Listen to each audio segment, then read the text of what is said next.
লাগবে। না না, আমি তো বলি নাই যে আমি 3 মাসের মধ্যেই নির্বাচন দিতে হবে, আমি তো বলি নাই একেবারে 7 মাসের মধ্যেই নির্বাচন দিতে হবে। ওনারা বলছেন যে আমরা একটা কথা বলছি যৌক্তিক সময়ের মধ্যে, এবং এই যৌক্তিক সময়ের মধ্যে ওনারা 6টা সংস্কারের যে কমিশন গঠন করেছেন সেগুলো সংস্কার করবেন, কিন্তু সেই সংস্কারটা যদি দ্রুত সময় হয় এবং যদি ভোটারের কাজ এট এ টাইম চলতে থাকে, কারণ দেশ তো একটা বিশাল দেশ, এই দেশের অনেকগুলা প্রশাসনিক ইনস্টিটিউট আছে, যার যার কাজ শেষে করবে, একসঙ্গে কিন্তু অনেকগুলা কাজ হতে পারে। একদিকে বিচারের কাজ চলবে, একদিকে বাংলাদেশ গড়ার জন্য নতুন করে যে যে সংস্কারের কাজ সেগুলো করবে, আরেকদিকে আপনি আজকে বলছেন যে গতকালকে বলছেন যে ভোটার সম্পন্ন করবেন, সেগুলো তো একই প্রক্রিয়া। এই প্রক্রিয়াকে সম্পন্ন করে যৌক্তিক সময়ের মধ্যে আপনি কিন্তু খুব সহজে একটা নির্বাচন করতে পারেন। সুতরাং আপনি ক্ষমতায় থাকলে আপনি যৌক্তিক সময় কতটা মনে করতেন? আমি যৌক্তিক সময়টা তো আসলে আমার কাছে মনে হয় যে আপনি যে কাজগুলি কথা বলেছেন, আপনি যদি সংস্কারের কথা বলেন, আপনি যদি বিচারের কথা বলেন, ওদের অন্তত 5 বছর লাগা উচিত এগুলি করতে।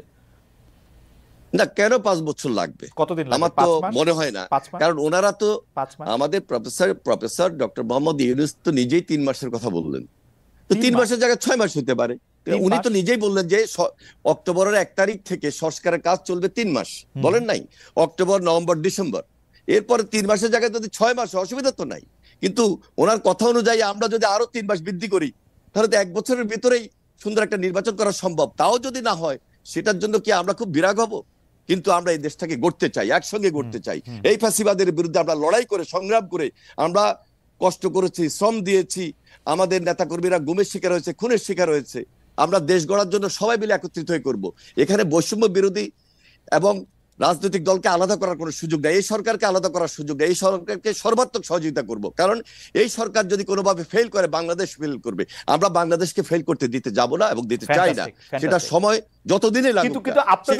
কিন্তু আপনাদের বক্তব্য শুনে মনে হয় না যে আপনারা প্রায়ই এই সরকারকে একটু হুমকি দেন, একটু এটা বলেন, এমন কি এই নির্বাচনের প্রশ্নে না কেমন জানি আপনারা একটু এরকম বলেন? এমনকি আমি আপনাদের এটা কেউ যদি তার ব্যক্তিগতভাবে চিন্তা করে থাকেন তা হতে পারে, কিন্তু আমরা সব ক্ষেত্রে এই সরকারকে সর্বাত্মক সহযোগিতা করব, কারণ প্রফেসর ডক্টর মোহাম্মদ ইউনূসকে এই দেশের মানুষ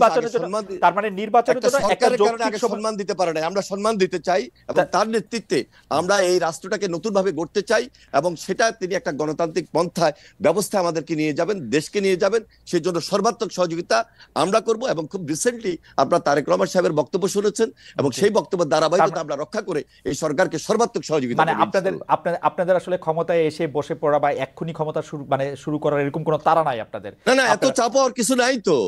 আমরা যে কালকেই ক্ষমতায় চলে গিয়ে একেবারে বক্তব্য শুনে আমার কেমন জড়িত হবে ইনশাআল্লাহ।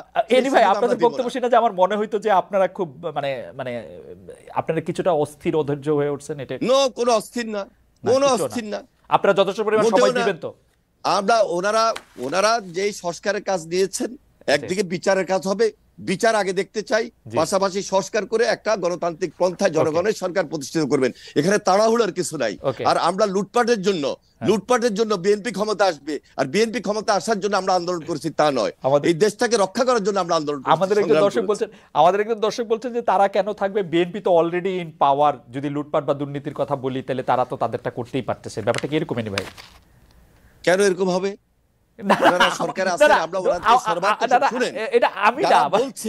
যারা বলছে এরা বিগত ধারাবাহিকতার কথা বলছে, ইনশাল্লাহ বিগত ধারাবাহিকতা। আর এখন যদি বিএনপি আন্দোলনের মধ্য দিয়ে এই দেশে গণতান্ত্রিক পন্থায় জনগণের সরকার প্রতিষ্ঠিত হয়, বিএনপি তখন বলেছে যে আমরা এই 31 দফার ভিত্তিতে আমরা দেশ পরিচালনা করব।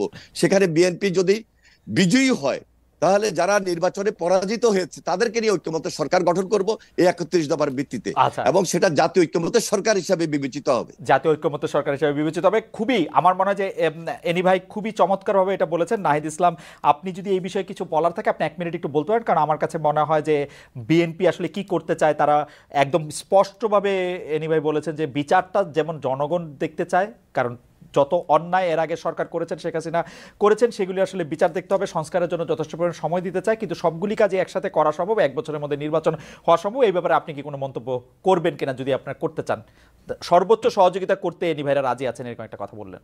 না, অবশ্যই আমরাও সেই সহযোগিতা চাই, এবং রাজনৈতিক দলগুলোর সহযোগিতা ছাড়া আসলে এই সরকারকে ফাংশন করানো সম্ভব নয়। এবং এই সরকার কিন্তু অভ্যুত্থানের সমর্থনে গড়ে উঠেছে, এবং এই অভ্যুত্থানে যেহেতু একটা জাতীয় ঐক্যমত্য তৈরি হয়েছে, সকল রাজনৈতিক দলগুলা এবং ছাত্র জনতার অংশগ্রহণ ছিল, ফলে এই সরকার কিন্তু সবাইকে প্রতিনিধিত্ব করে। এই জন্য আমি এর আগেও যেটা বলেছি যে যে কোনো জাতীয় সিদ্ধান্তের জন্য আমরা কিন্তু এই রাজনৈতিক দলগুলো এবং ছাত্র জনতার ঐক্যমত্যের ভিত্তিতেই জি দেশ পরিচালনা আমার করতে মনে চাই, হয় একই নির্বাচনের রকম মেয়াদের এনি ভাইও সিদ্ধান্ত প্রায় তিনি একই নিতে রকম চাই। কথাই বলেছেন, কিন্তু জনাব ইসলাম, সম্প্রতি আপনার একজন সতীর্থ, একজন সমন্বয়ক নিজেকে ঢাকা বিশ্ববিদ্যালয়ের শিবির সভাপতি ঘোষণা করেছেন।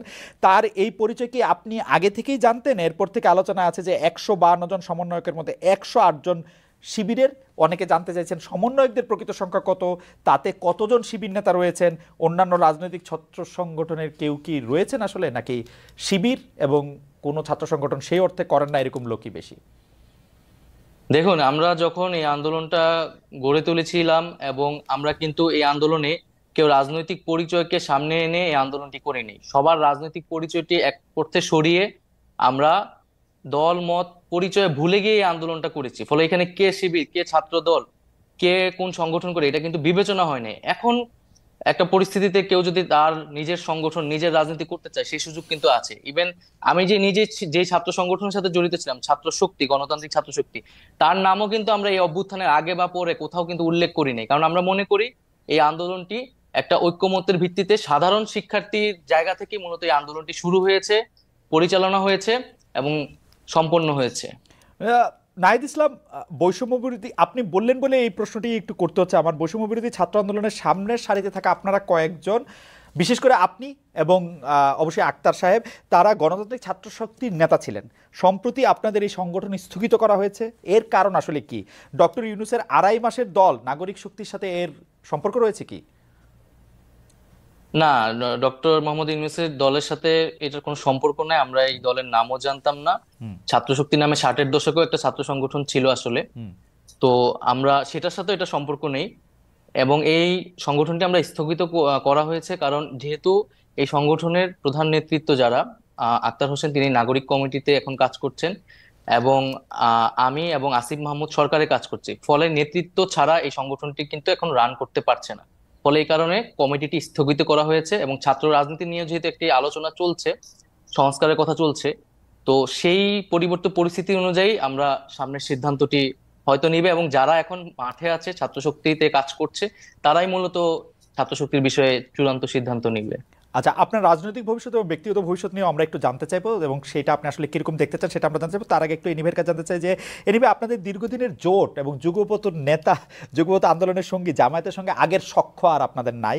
অন্তর্বর্তী সরকারের সঙ্গে তাদের ঘনিষ্ঠতা নিয়ে বিএনপি শীর্ষ পর্যায় থেকেও এক ধরনের বিরক্তি আমরা দেখেছি। সরকারি প্রতিষ্ঠান, বিশ্ববিদ্যালয়ে বিভিন্ন নিয়োগের ক্ষেত্রে জামায়াত আপনাদের থেকে একটু এগিয়ে থাকছে বলে মনে হয়। আপনার কাছে কি মনে হয় যে এই সরকার আসলে জামায়াতকে আপনাদের থেকে বেশি গুরুত্ব দিচ্ছে, বা এই সরকার একটু চাচ্ছে যে জামায়াত ক্ষমতায় আসুক, আপনাদের থেকে বেশি গুরুত্ব পাক?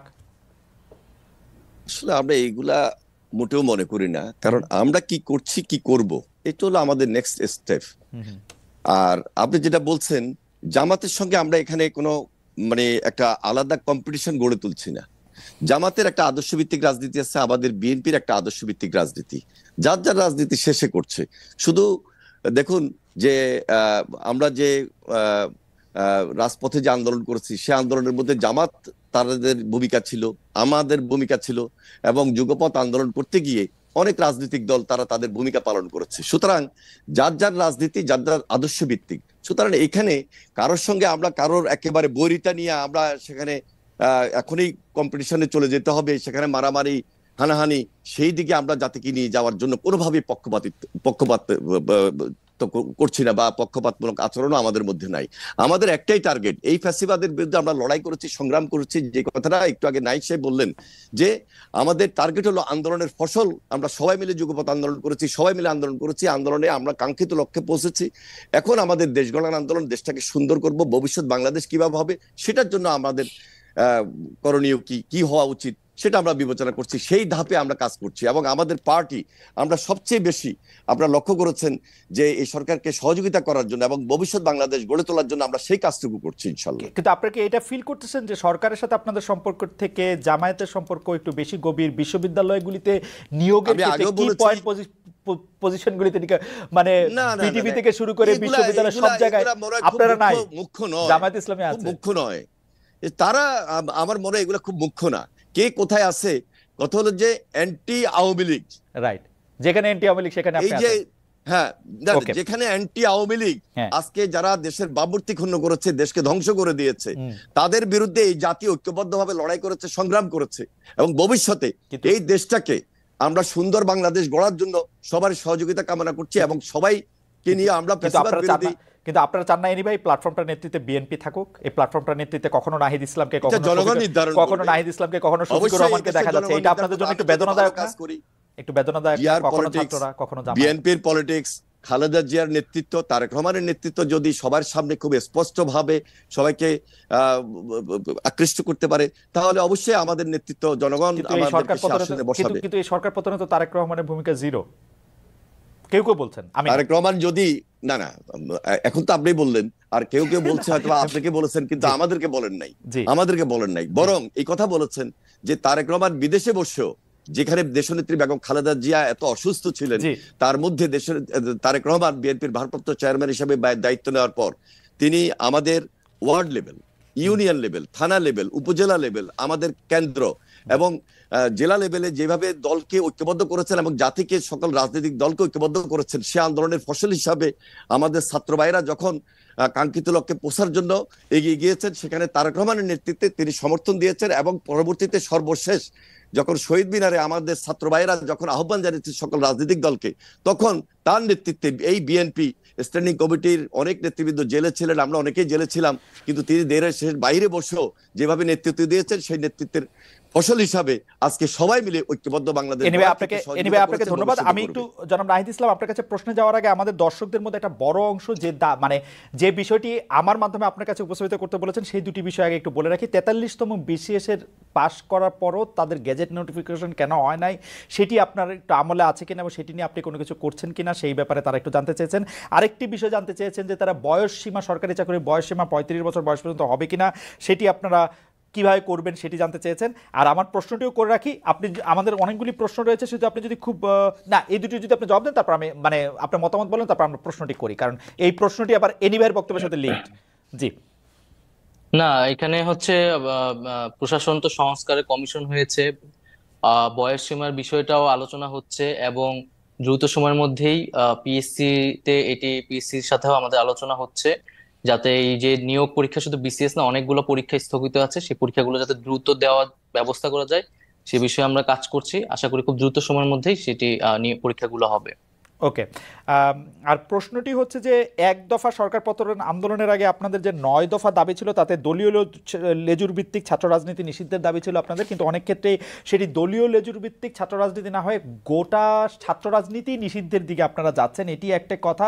আরেকটি কথা হচ্ছে যে উপাচার্যদের সরিয়ে দেওয়া হয়েছে, বড় পদগুলিতে নতুন নিয়োগ হয়েছে, 2-3 মাস বন্ধ থাকার পরে ক্লাসও শুরু হয়েছে, কিন্তু ছাত্রলীগের যারা নেতাকর্মী আছেন তাদের লেখাপড়ার কি হবে? আপনারা, তারা তো ক্যাম্পাসে ফিরতে পারছে না, রাজশাহীতে জাহাঙ্গীরনগর বিশ্ববিদ্যালয়ে তাদেরকে পিটিএ মারা ঘটনা ঘটেছে, তাদের আসলে ভবিষ্যৎ কি হবে? এই দুটি ব্যাপারটা যদি একটু বলেন। আরেকবার একটু যদি বলতেন। মানে একটা তো হচ্ছে যে 9 দফার একটা দফা ছিল যে ছাত্র রাজনীতিটাকে দলীয় লেজুর ভিত্তি মুক্ত করবেন, কিন্তু এখন দেখা যাচ্ছে যে ছাত্র রাজনীতি বাদ দেওয়া। জি দেখুন, ছাত্র রাজনীতি নিষিদ্ধের কথা কিন্তু মানে আমরা বলছি না, বা বৈষম্যবিরোধী ছাত্র আন্দোলন থেকেও বলা হচ্ছে না সরাসরি, মূলত সাধারণ শিক্ষার্থীদের জায়গা থেকে এটি আসছে। এটি আসছে কেন, এটাও আমাদের একটু বুঝতে হবে যে আমাদের কিন্তু শিক্ষার্থীদের একটা দীর্ঘদিনের ট্রমা রয়েছে, যে একটা ক্ষমতায় সরকার যায় এবং তার ছাত্র সংগঠন সেখানে ক্ষমতা চর্চা করে, দখলদারিত্ব করে এবং শিক্ষার্থীদের উপর নির্যাতন করে। এখন সামনের আমরা এখানে এখন না হলে অন্তর্বর্তীকালীন সরকার, কিন্তু সামনে যদি একটা রাজনৈতিক দল ক্ষমতায় আসে, তার ছাত্র সংগঠন যে একই কাজ করবে না, সেই নিশ্চয়তাটা শিক্ষার্থীরা চাচ্ছে, এবং সেই ট্রমা থেকে কিন্তু সারা এই কথাটা বলছে। কিন্তু আমরা মনে করি যে এটি কোনো সমাধান নয়, ছাত্র রাজনীতি অবশ্যই থাকতে হবে। সেক্ষেত্রে দলীয় লেজুর ভিত্তি মুক্ত করেই স্বাধীনভাবে ছাত্রদেরকে কাজ করতে দিতে হবে, রাজনৈতিক চর্চা করার সুযোগ দিতে হবে। আর ছাত্রলীগের ছাত্রদের ক্যাম্পাসে ফেরা বা তাদের জীবনের নিরাপত্তা, শিক্ষা জীবনের নিরাপত্তা, সেটি সেক্ষেত্রে দেখেন, ছাত্রলীগের একটা বড় অংশ কিন্তু এই আন্দোলনের সময় আমাদের সাথে জড়িত হয়ে গেছে। আন্দোলনের শুরু থেকে, কোটা সংস্কারের সময় থেকে কিন্তু তারা আমাদের সাথে এসেছিল, এবং ছাত্রলীগের আসলে খুব কম একটা অংশ যারা আসলে চিহ্নিত সন্ত্রাসী, যারা আসলে বেশিরভাগই যারা অছাত্র অথবা সন্ত্রাসী কার্যক্রম করেছে ক্যাম্পাসগুলোতে, হলগুলোতে, তারাই কিন্তু আজকে ভয়ে ক্যাম্পাসগুলোতে আসতে পারছে না, কারণ তাদের আসলে কোনো নৈতিক জায়গা থেকেও তারা শিক্ষার্থীদের সামনে দাঁড়াতে পারছে না। তো সেক্ষেত্রে বিশ্ববিদ্যালয় প্রশাসন ব্যবস্থা নেবে। আমরা একটা রিকনসিলিয়েশন প্রজেক্ট অবশ্যই চাই। যারা চিহ্নিত, যাদের বিরুদ্ধে সুস্পষ্ট অভিযোগ রয়েছে, তাদের বিরুদ্ধে প্রশাসনিক এবং আইনগত ব্যবস্থা যাতে নেওয়া হয়। এবং এছাড়া যারা নিরপরাধ বা নীরব ভূমিকা পালন করেছে, তারা তাদের শিক্ষা জীবন শেষ করতে পারবে। এই বিষয়ে আমরা বিশ্ববিদ্যালয় প্রশাসনের সাথে কথা বলেছি। ওকে, মানে অনেকে এরকম একটা বলছেন যে যারা আসলে ক্রিমিনাল অ্যাক্টিভিটির সাথে জড়িত ছিলেন তাদের বিরুদ্ধে তো মামলা, তারপর আইনি কার্যক্রমগুলি হতেই পারে, কিন্তু শুধুমাত্র আরেকটি দল সমর্থন করার জন্য তাদের বিরুদ্ধে যাতে কোনো মানে ব্যবস্থা না নেওয়া হয় সে ব্যাপারে নিশ্চয়ই আপনারা দেখছেন, মানে ব্যাপারটা যাতে আইন নিজের হাতে না তুলে নিয়ে সেটি যেন। খালেদ ভাই, আমি জাস্ট একটা কথা বলতেছি যে আমরা কিন্তু আর আগের পরিস্থিতিতে নাই যে অমুক দল সমর্থন করে। এটা কিন্তু ছাত্রদল শিবিরের মতো বিষয় না যে ছাত্রদল করে দেখে তাকে ক্যাম্পাসে ঢুকতে দেওয়া নেই, এখন ছাত্রলীগ করে বলে তাকে ক্যাম্পাসে ঢুকতে দেওয়া হবে না।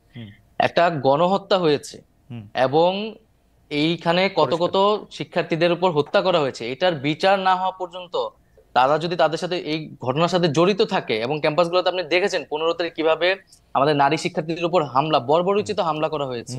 তো সেই হামলাগুলোর বিচার, যারা এটার সাথে জড়িত ছিল তাদের বিরুদ্ধে অবশ্যই প্রশাসনিকভাবে এবং আইনগতভাবে ব্যবস্থা নেওয়া হবে। এবং এছাড়াও আমরা বলেছি যে গত 16 বছর ধরে যারা ক্যাম্পাসগুলোতে এই ধরনের হামলা নিপীড়ন করেছে, এবং প্রচুর অভিযোগ কিন্তু প্রক্টর অফিসে এখনো জমা আছে, যেটার কোনো ব্যবস্থা নেওয়া হয় নাই। তাদের বিরুদ্ধেও আইনি ব্যবস্থা নেওয়ার ক্ষেত্রে আমার মনে হয় যে এটাতে দ্বিমত পোষণ করার কোনো কাজ দরকার নাই, সুযোগ নাই, কারণ এগুলির বিচার হতেই হবে। ছাত্রলীগ গত 16 বছরে যত কিছু মানে ছাত্র ছাত্রী নির্বিশেষে যে যে যে নিপীড়ন চালিয়েছে তার বিচার আসলে অবশ্যই হতে হবে। আমাদের শুধু কথা ছিল যে সেটি যেন আইনি প্রক্রিয়ার মাধ্যমে হয়। শুধুমাত্র আপনি এটি পরিষ্কার করলেন যে শুধুমাত্র ছাত্রলীগ, ছাত্র শিবির, ছাত্র দল বলেই তাকে ক্যাম্পাসে ঢুকতে দেওয়া হবে না, এরকম কোনো কিছুর ব্যাপারে আপনার সিদ্ধান্ত নেন। আপনাকে ধন্যবাদ। আমি একটু এনিভাইয়ের কাছে যেতে চাই। এনিভাই, এই আপনি জানেন যে দলের মাননীয় মহাসচিব, মানে বাংলাদেশ জাতীয়তাবাদী দলের মাননীয় মহাসচিব পরিষ্কার বলেছেন যে ছাত্র রাজনীতি বন্ধের বিরোধিতা করেছেন। যেটি ছাত্র রাজনীতি বন্ধ হিসাবে আপনি এটি দেখছেন, সেটি আপনি আসলে কীভাবে দেখেন? বৈষম্য বিরোধী ছাত্র আন্দোলনের যে স্পিরিট ছিল, যে দলীয় লেজুর যারা করছেন সেই সব থেকে ছাত্র রাজনীতিকে মুক্ত করা, তার সাথে আপনি স্পিরিটের দিক দিয়ে একমত কিনা? দুই হচ্ছে, আপনারা যখন ঢাকা বিশ্ববিদ্যালয়ের নেতৃত্বে, ছাত্র রাজনীতির নেতৃত্বে দিচ্ছেন, আপনি আসলে আমারও নেতা ছিলেন, কারণ আপনি ঢাকা বিশ্ববিদ্যালয়ের ছাত্র তখন আপনার সংগঠন থেকে আপনি সবচেয়ে বড় পজিশনে আপনি ছিলেন, সেই হিসাবে আমাদের সবার সাথেই আপনাদের দেখা হয়েছে। তখন আপনারা ছাত্র শিবির ও ছাত্র সমাজের কার্যক্রম আপনারা ঢাকা বিশ্ববিদ্যালয়ে করতে দেন নাই, আপনারা বন্ধ করেছেন। এখন যে ঢাকা বিশ্ববিদ্যালয় ছাত্র শিবিরদের যে নেতাদের নামই বলা যায়, সবার আগে জেনেছেন, সবার আগে বসেছেন নবনিযুক্ত ভিসি, তাদের সাথে কথা বলছেন, তো সেটাকে আপনারা আসলে কিভাবে দেখেন? দুটি প্রশ্ন। একটি প্রশ্ন হচ্ছে যে বৈষম্য বিরোধী ছাত্র আন্দোলনের যে স্পিরিট ছাত্র রাজনীতি সম্পর্কে, তার থেকে আপনার স্পিরিট আলাদা কিনা? দুই হচ্ছে শিবির আর ছাত্র সমাজ প্রকাশ্যে এসে সভাপতি ভিসিদের বৈঠক করা, সেটিকে আপনারা কিভাবে দেখছেন? দেখুন, আমি অ্যাডভাইজার নাহিদের কথাগুলোকে আমি একটু আগে যেটা উনি বলছেন ওগুলোকে আমি সমর্থন করেই বলছি। যারা হত্যা, সন্ত্রাস, রাহাজানির সঙ্গে জড়িত ছিল আইন অনুযায়ী তাদের বিচার হবে। আর যারা বিভিন্ন বিশ্ববিদ্যালয়ে ভাইস চ্যান্সেলর হিসাবে ছিলেন, এই ভাইস চ্যান্সেলর হিসাবে কিন্তু একটা অবৈধ সরকারের অবৈধ নিয়োগ ছিল, সুতরাং তাদেরকে এখানে নিয়ে আসা এটা আমাদের দায়িত্বের মধ্যে পড়ে না। আর আইন অনুযায়ী যাদের বিচার হবে, বিচারের প্রক্রিয়ায় তাদেরকে সেখানে মোকাবিলা করতে হবে। আর সাধারণ ছাত্ররা ঢাকা বিশ্ববিদ্যালয়ে বলেন আর বিভিন্ন শিক্ষা প্রতিষ্ঠান বলেন, তারা তাদের উন্মুক্ত ছাত্র রাজনীতি থাকাটাই উচিত। কারণ ছাত্র রাজনীতি যদি না থাকে তাহলে দুর্বৃত্তায়ন কিন্তু বেড়ে যাবে, এটা সন্ত্রাস, অত্যাচার, নির্যাতনের মাত্রাও বেড়ে যাবে। তবে আমরা যারা লেজুর ভিত্তিক ছাত্র রাজনীতির কথা বলার চেষ্টা করছি, আসলে লেজুর ভিত্তিক ছাত্র রাজনীতিকে আমরা ওন করি না। আমরা বাংলাদেশ জাতীয়তাবাদী দল, আমাদের একটা সহযোগী ছাত্র সংগঠন আছে, ঠিক অন্যান্য দলেরও সহযোগী বা অঙ্গ সংগঠন আছে। তারা তাদের রাজনীতি অবশ্যই করা উচিত, ছাত্র রাজনীতির ভাবমূর্তি রক্ষা করে ছাত্র রাজনীতি করতে হবে। হ্যাঁ, এখানে যেটা সাধারণ ছাত্রদের পক্ষ থেকে কথা উঠেছে যে ছাত্র রাজনীতি আসলে বন্ধ করবে কি করবে না, সেটার জন্য ডায়ালগ হতে পারে, আলোচনা হতে পারে, এবং সেটা কি কি ছাত্র রাজনীতির সংস্কার হতে পারে, গুণগত পরিবর্তন আনা যায়, এবং ছাত্রদের জন্য ছাত্র রাজনীতি, শিক্ষা প্রতিষ্ঠানের মধ্যে যেন ছাত্র রাজনীতি সেটা ছাত্রদের অধিকার প্রশ্নে থাকে, সেগুলাকে প্রাধান্য দিয়ে সকল রাজনৈতিক দলের সঙ্গে যদি কেউ যদি আমরা ডায়ালগের প্রেক্ষাপট তৈরি করি, ইতিমধ্যে বৈষম্য বিরোধী ছাত্র আন্দোলনের যারা নেতৃত্ব আছেন তাদের সঙ্গে আমরা কথা বলেছি, আলোচনা হয়েছে। সেই আলোচনার পরিপ্রেক্ষিতে আমি এটাই বলতে পারি, তাদের নিজস্ব একটা থিঙ্ক ট্যাঙ্ক আছে, তারাও আলোচনা করছেন যে আমরা কোনোভাবেই ক্যাম্পাসে ছাত্র রাজনীতি থাকবো না, এই কথা আমরা বলতে চাই না। হ্যাঁ, ছাত্র রাজনীতির সেখানে অবশ্যই সচেতন হতে হবে, দায়িত্বশীলতার পরিচয় দিতে হবে, রেগুলার ছাত্ররা যেন ছাত্র রাজনীতি করেন, ছাত্ররা যেন ছাত্র রাজনীতি করেন, সেখানে যেন সংস্কার নিয়ে আসতে পারি, সেই ডায়ালগ কিন্তু হতে পারে। ভাই, আপনি জানেন সবকিছু, কারণ আপনার আপনি প্রখর মেধাবী একজন মানুষ এবং আপনার মনেও থাকে, এখন তো আপনি রাজনীতি করছেন সেগুলো, কিন্তু আপনি জানেন যে বৈষম্য বিরোধী ছাত্র আন্দোলনের একাধিক সমন্বয়ক ঢাকার বাইরে সমাবেশ করতে গিয়ে বাধার মুখে পড়েছিলেন। কোনো ক্ষেত্রে অভিযোগ রয়েছে বিএনপি সমর্থিত ছাত্র সংগঠন ছাত্রদল এসব ঘটনার সাথে সম্পৃক্ত ছিল। এই বিষয়টি নিয়ে কি আপনি কিছু বলবেন? আমি আপনাকে বলে রাখি, আমরা কিন্তু দেখেছি যে ছাত্রদল এটা অস্বীকার করেছে, কিন্তু এনিওয়ে এটা তো আমাদের মুখস্থ। এখন ছাত্রলীগ নাই এবং ছাত্রলীগের কারো এরকম সাহস নয় যে এইগুলি আইসা এরকম বাধা দেবে। এগুলি যদি করে তাহলে এটা ছাত্রদলই করছে। এটা হচ্ছে ছাত্রলীগ নাই, আওয়ামী লীগ নাই, তাদের প্রেতাত্মারা আছে, তাদের অর্থ আছে, কড়ি আছে, এবং তারা সবাই কিন্তু হাসিনার মতো পালিয়ে যায় নাই, তাদের সবাই কিন্তু এই দেশেই আছে এবং তারা বসে আজকে বিভিন্নভাবে ষড়যন্ত্রে লিপ্ত, দেশের বাইরে এবং দেশের ভিতরে বসে। সুতরাং এটাকে কোনোভাবে আপনি উপেক্ষা করতে পারবেন না। আর ছাত্রদল কোনোভাবে এই সমস্ত ঘটনার সঙ্গে সম্পৃক্ত না। আমরাও 2-4টা কথা এরকম শুনেছি, কিন্তু এই শোনার ক্ষেত্রে এবং আমাদের নির্দেশনা এবং আমরা সহযোগিতা করেছি, আমাদের বিভিন্ন ডিস্ট্রিক্টে আমরা সহযোগিতা করেছি। আমাদের এই বৈষম্য বিরোধী ছাত্রদের ভিতরে লুকিয়ে থাকা কিছু কিছু দুর্বৃত্ত কিন্তু থাকার হয়তোবা চেষ্টা করছে, হয়তোবা এরা বৈষম্য বিরোধী ছাত্রদের নামে না, কিন্তু ষড়যন্ত্র করছে যারা করার। আমরা এই ব্যাপারে খুবই স্পষ্ট এবং আমাদের ছাত্র সংগঠন জাতীয়তাবাদী ছাত্রদল আমরা সর্বাত্মক সহযোগিতা করছি এই কারণে যে এই দেশে ছাত্র রাজনীতির ভাবমূর্তিকে আমরা পুনরুদ্ধার করব, এই দেশে ছাত্র রাজনীতি যেন থাকে এবং আপনি তো এত চমৎকার বলেন, শুনতে ইচ্ছা করে শুধু, কিন্তু আপনি এটা বলেন যে আপনারা ছাত্রদলের পক্ষ থেকে এরকম কথা শুনতে পাচ্ছেন না যে আমরা এতদিন ধরে 15, 16, 17 বছর ধরে রাষ্ট্র ক্ষমতায় নাই, রাষ্ট্রের বিভিন্ন নিপীড়ন যন্ত্রের মুখোমুখি হয়েছে, এখন আবার নতুন করে ক্ষমতাটা বিশেষ করে তরুণদের বা যুবকদের ক্ষমতাটা আরেকজনের কাছে যখন যায় প্রকটভাবে, তারা সেটিকে আসলে সমূলে প্রথম থেকেই এটিকে উৎপাটিত করতে চাইবেন এবং সেটি দিয়ে আপনাদেরও নির্দেশনা চাইছেন যে তারা এটি করার জন্য? দেখুন, আমাদের যে বয়স, আমি যদি আমাকেই বলি যে বয়স, আমি নিজেকে এখনো তো বলি না যে আমাদের তরুণ পার হয়ে গেছে। ঠিক একইভাবে আমাদের ভারপ্রাপ্ত চেয়ারম্যান তারেক রহমান, তিনিও কিন্তু আমাদের তরুণদের নেতা। আর আমরা স্যালিউট করি যে এই দেশের তরুণদের নেতৃত্বেই আন্দোলন অতীত হয়েছে, ভবিষ্যৎ এবারও হয়েছে এবং ভবিষ্যতে তরুণরাই দেশ গড়বেন। সুতরাং তরুণদেরকে গাইড করা, তরুণদের সঙ্গে থেকে দেশ গড়া, এটা আমাদের কাজ, এটা আমাদের স্পিরিট। আমরা এই স্পিরিটের সঙ্গে একত্রিত হয়ে এখনো বলছি যে বাংলাদেশের ছাত্র রাজনীতি এবং এই যে জেড জেনারেশন, এদের পরামর্শগুলা গ্রহণ করা, এদের সঙ্গে আলোচনা করা এবং এদের ভাবমূর্তিকে ধরে রেখে কাজ করা এবং ভবিষ্যতে এরা যেন ছাত্র রাজনীতির সঙ্গে সম্পৃক্ত হয়। কারণ ছাত্র রাজনীতির সঙ্গে যদি সম্পৃক্ত এরা না হয়, তাহলে এই দেশে ছাত্র রাজনীতির নতুন ভাবমূর্তি তৈরি হবে না, যেটা ছাত্র রাজনীতির উপর অনেক কালিমা লেপন হয়েছে অতীতে, সেটাকে গুছিয়ে এনে ভবিষ্যতে ভাবমূর্তি তৈরি করে এই জেনারেশন যেন এগিয়ে যায়, সেজন্য সর্বাত্মক সহযোগিতা আমরা এই জেনারেশনকে করব এবং সর্বাত্মক সহযোগিতা করছি এবং করব। আমি একটু নাহিদ ইসলামের কাছে শুনি।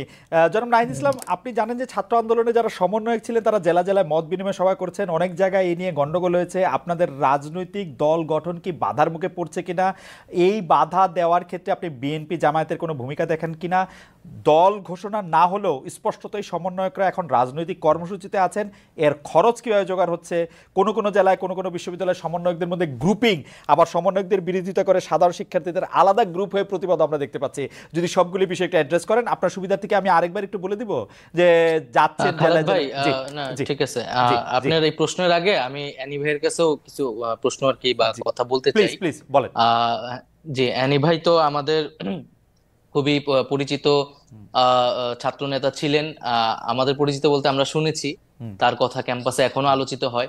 তো এখানে যে একটা বিষয় যে আমরা যেটা বারবার বলছি যে ছাত্ররা স্বাধীনভাবে আসলে রাজনৈতিক কার্যক্রম করতে হবে তাদেরকে, এবং সেক্ষেত্রে রাজনৈতিক দলগুলোর কিন্তু সবচেয়ে বেশি ভূমিকা মানে রাখতে হবে, এবং এই মুহূর্তে তাদের এই কমিটমেন্টটা ছাত্রদের কাছে করতে হবে যে একটা ছাত্র সংগঠনকে কি তারা কেবল তাদের দলীয় কাজে লেজুর হিসেবে ব্যবহার করবে, নাকি স্বাধীনভাবে তাদের ক্যাম্পাসগুলোতে শিক্ষার্থীদের পক্ষে কাজ করার সুযোগ করে দেবেন, 1 নাম্বার। 2 নাম্বার হচ্ছে ছাত্র রাজনীতি বা ছাত্র নেতৃত্বের বিকাশের প্রধানতম জায়গাটা কিন্তু ছাত্র সংসদ নির্বাচন।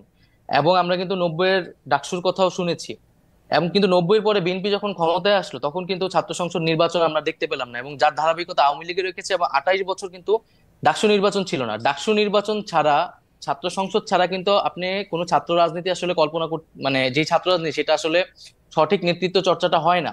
তো ছাত্র সংসদ এই নির্বাচনটা আসলে এই বিএনপি যদি ক্ষমতায় আসে তারা এটা অব্যাহত রাখবে কিনা, বা তারা পূর্বে এটি রাখেনি কেন, এই বিষয়টি আমি তার কাছে জানতে চাচ্ছি।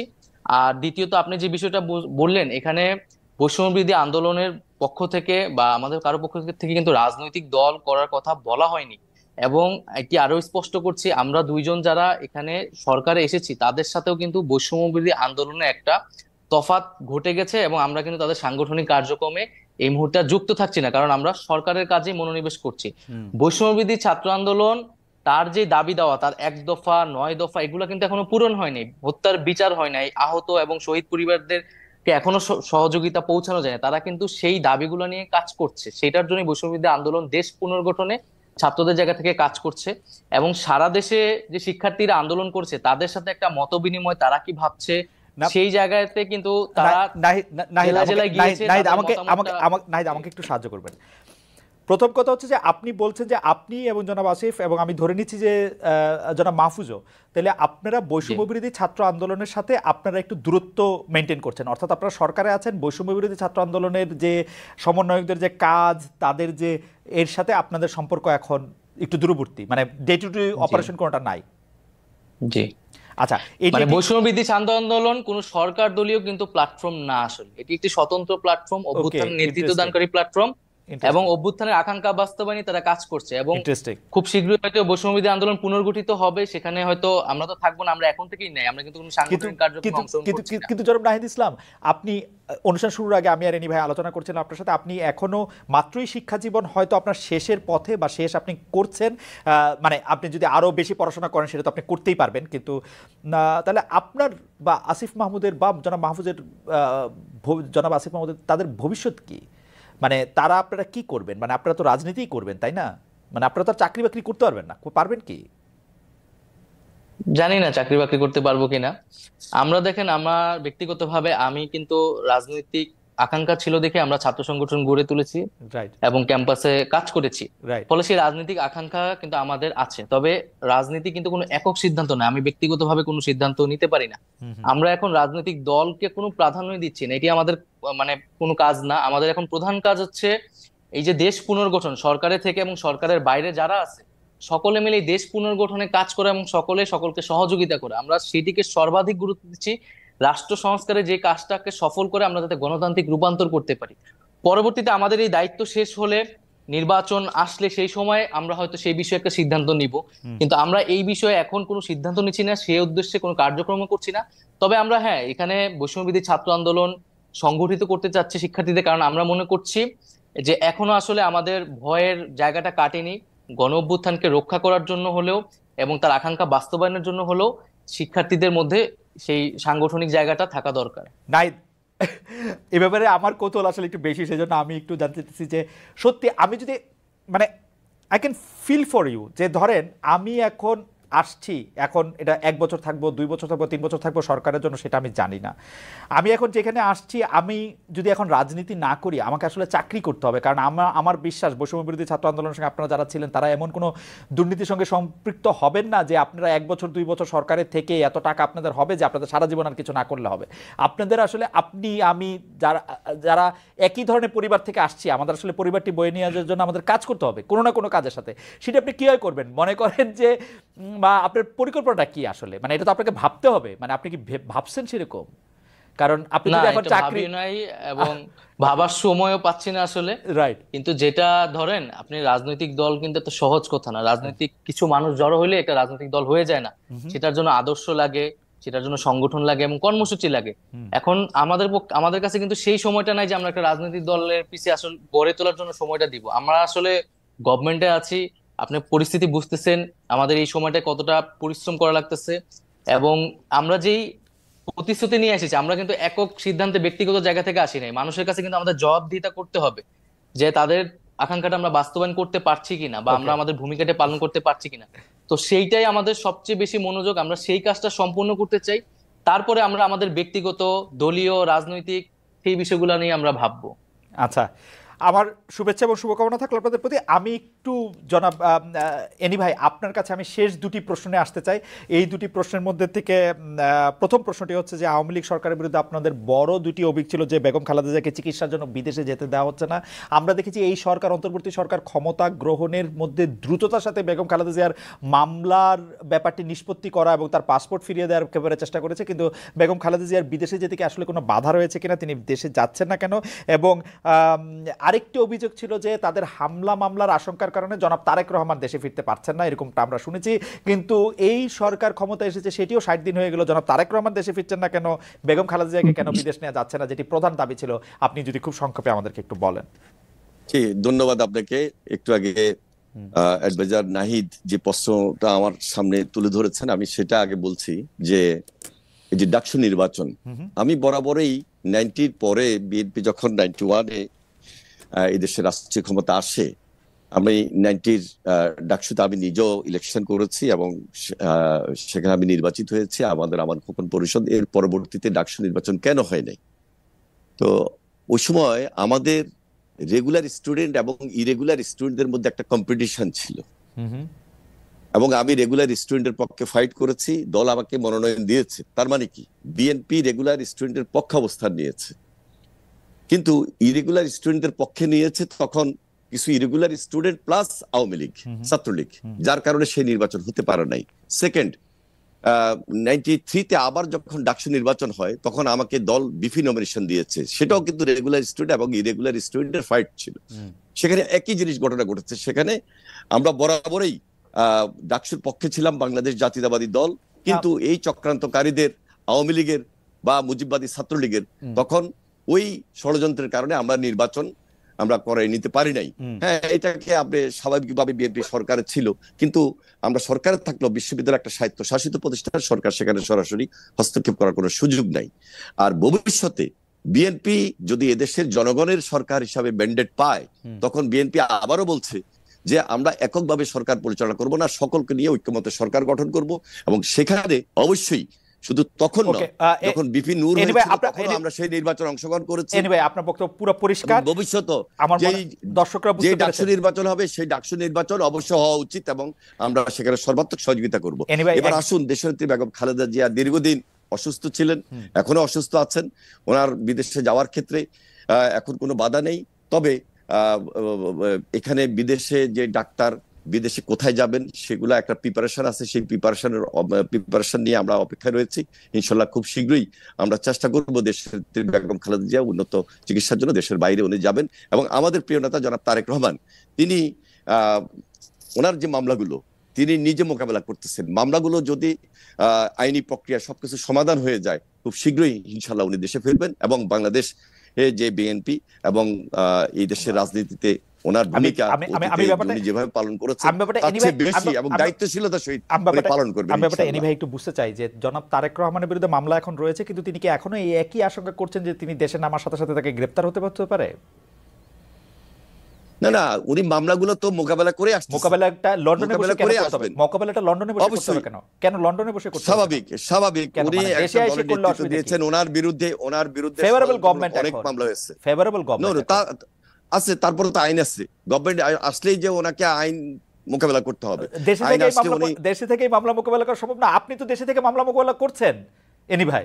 তারেক রহমান না, তারেক রহমানের জীবন সব সময় আওয়ামী লীগের কাছে তখন এখন এই 60 দিন আওয়ামী লীগের হিসাবে আমি আনতেছি না, এই 60 দিন এই সময়ে উনি আসবেন, উনি মোকাবেলা করে আসবেন। এই কারণে আসবেন যে উনি এসে যেন আমাদের সঙ্গে সম্পৃক্ত হয়ে জাতীয় রাজনীতিতে ওনার যে ভূমিকা সেগুলো তিনি সরাসরি আমাদের সঙ্গে থেকে কাজ করতে পারেন। উনি আসার কারণে, আইনের কারণে যদি ওনাকে জেলে যেতে হয়, সেই জিনিসটা আমরা ওনার জামিন হবে, সেটা তো কি অসুবিধা? ওনার তো আর সর্বোচ্চ আদালতে না জামিন হবে, জামিন এটা ইন্টারেস্টিং। তবে এনিওয়ে আমার কাছে মনে হয় এটি আমার কাছে মনে হয় আপনার সাথে তারেক সাহেবের কথা হয়, ওনাকে জামিন দিয়ে দিবে। আমার সাথে মনে হয় যে আপনার সাথে তারেক সাহেবের নিয়মিত কথা হয় আপনার দলের মধ্যে। এটিতে আপনারা একটি পরিষ্কার সিদ্ধান্ত জাতির সামনে দিলে এটি মনে হয় ভালো হয়। যাই হোক, কারণ আমার কাছে এটি এখনো খুব গ্রহণযোগ্য মনে হচ্ছে যে তিনি দেশে এসে কেন মামলা লড়তে পারবেন না, তিনি দেশে এসে কেন, এটা আমি জানি না কেন হয়। মামলা লড়ছেন তো, মামলা বাইরে বসে লড়ছেন, এতদিন উনি মামলা লড়ছেন, একই ধারাবাহিকতা লড়ছেন। কেন বিদেশ থেকে কেন এনি ভাই, লন্ডন থেকে কেন? নাহিদ, আপনারা কি তারেক সাহেবকে আসতে দিচ্ছেন না? না আমাদের পক্ষ থেকে তো এরকম, এটা মানে তিনি ইচ্ছা করলে আসতে পারেন, এটা তা আইন রয়েছে, সেই আইন অনুযায়ী। আমার কাছে মনে হচ্ছে যে এই ব্যাপারটা নিয়ে আসলে আমরা নিশ্চয়ই একটা ক্লিয়ার পিকচার পাবো। আমার এনিভার জন্য আরেকটি প্রশ্ন আছে, সেই প্রশ্নটি আমি একটু করে, আমাদের হাতে একটু সময় না, I just want to request hour producer to extend it for 2 or 3 more minutes, because আমি আমি একটু এনিভাইকে জানতে চাই যে এনিভাই 5 আগস্টের পরে সংখ্যালঘু সম্প্রদায় আক্রান্ত হয়েছে, জাতীয় সঙ্গীত নিয়ে প্রশ্ন তোলা হয়েছে, মাজার ভাঙার ঘটনা ঘটেছে, দরবার আক্রমণ করা হয়েছে, নারীরা আক্রমণের মুখে পড়েছে, নারীদের পোশাক নিয়ে কথা বলা হয়েছে, হিজবুত তাহরির প্রকাশে তৎপর, সামনে দুর্গাপূজার আয়োজন নিয়ে নানা শঙ্কা। অন্তর্বর্তী সরকার কি সব বিষয় ঠিক মতো সামলাতে পারবে, কি মনে করেন আপনি? দেখুন, আমি আগে বলেছি দেশের ভিতরে এবং বাইরে বসে কিন্তু অনেক ষড়যন্ত্র চলতেছে। বিবিসি একটা নিউজও করেছে, এবং এই দেশে যে সমস্ত নিউজগুলো হচ্ছে, বিশেষ করে হিন্দু সম্প্রদায়কে নিয়ে, এগুলো ম্যাক্সিমাম ফেক, এবং বাংলাদেশের বাইরে বসেও এই সমস্ত ষড়যন্ত্রগুলো হচ্ছে। এবং অনেকগুলা নিউজ এখানে যেটা এসেছে যে, এবং সরাসরি হিন্দু সম্প্রদায়ের অনেকেই কমিটমেন্ট কথা বলেছেন মিডিয়ার সামনে, বাস্তবের সঙ্গে এগুলোর কোনো মিল নাই। আর ভবিষ্যতে যে পূজাটা আসতেছে, আমরা খুবই সতর্ক আছি, এবং আমাদের দলীয় পর্যায় থেকে কোনোভাবেই যেন তারা ষড়যন্ত্র করে আবার এই হিন্দু সম্প্রদায়ের উপর আঘাত করে আমাদের নাম বা দেশে আমাদের যে একটা শৃঙ্খলা অবস্থা, সেখানে কোনো ষড়যন্ত্রে লিপ্ত না হতে পারে, সেজন্য আমরা এখন থেকে সতর্ক আছি, সজাগ রয়েছি, এবং আমাদের দলীয় নেতা কর্মীদেরকে ইতিমধ্যে নির্দেশ দেওয়া হয়েছে প্রত্যেক জায়গায় তাদের সহযোগিতা করার জন্য। তাদেরকে আমরা ইতিমধ্যেই সেই সহযোগিতার হাত বাড়িয়ে দিচ্ছি। এটা সরকারকে এই ব্যাপারে খুব সতর্ক থাকতে হবে। ইনশাল্লাহ সরকার সজাগ আছেন বলে আমরা মনে করছি। তাছাড়া এই যে মাজারের কথা বললেন বা আরো অনেক দরবারের কথা বললেন, সবকিছু মিলে একটা স্বাধীন বাংলাদেশ কিভাবে গড়তে হবে, এখন থেকে সেই পরিকল্পনা নিয়েই সুন্দর বাংলাদেশ গড়ার জন্য আমরা এগিয়ে যাচ্ছি, এবং আমাদের সর্বাত্মক সহযোগিতা এই সরকারের প্রতি আমাদের রয়েছে এবং ভবিষ্যতে থাকবে ইনশাআল্লাহ। এনিওয়ে, আপনাকে ধন্যবাদ। আমি এটা নিয়ে শুধু এক লাইন জনাব নাহিদ ইসলাম আপনার কাছে শুনতে চাই যে আপনার এই ব্যাপারে কি অনেকগুলি বিষয়ে প্রশ্ন তোলা হয়েছে, সেগুলো আপনি ঠিকমতো করতে পারবেন কিনা, ষড়যন্ত্রের কথা বলেছেন এনিভাই। নাহিদ, আপনি যদি একটু শেষ কথা বলতেন, আমরা শেষ করে দিব, আমাদের অনুষ্ঠান শেষ আসলে। না, অবশ্যই এই বিষয়টা আমরা কিন্তু 5ই আগস্টের পর থেকে বারবার বলেছি যে আমাদের এখানে সকলের সমান অধিকার, নাগরিক অধিকার নিশ্চিত করতে আমরা চাই। আমরা সংখ্যালঘু সম্প্রদায়ের সাথে বারবার বসেছি।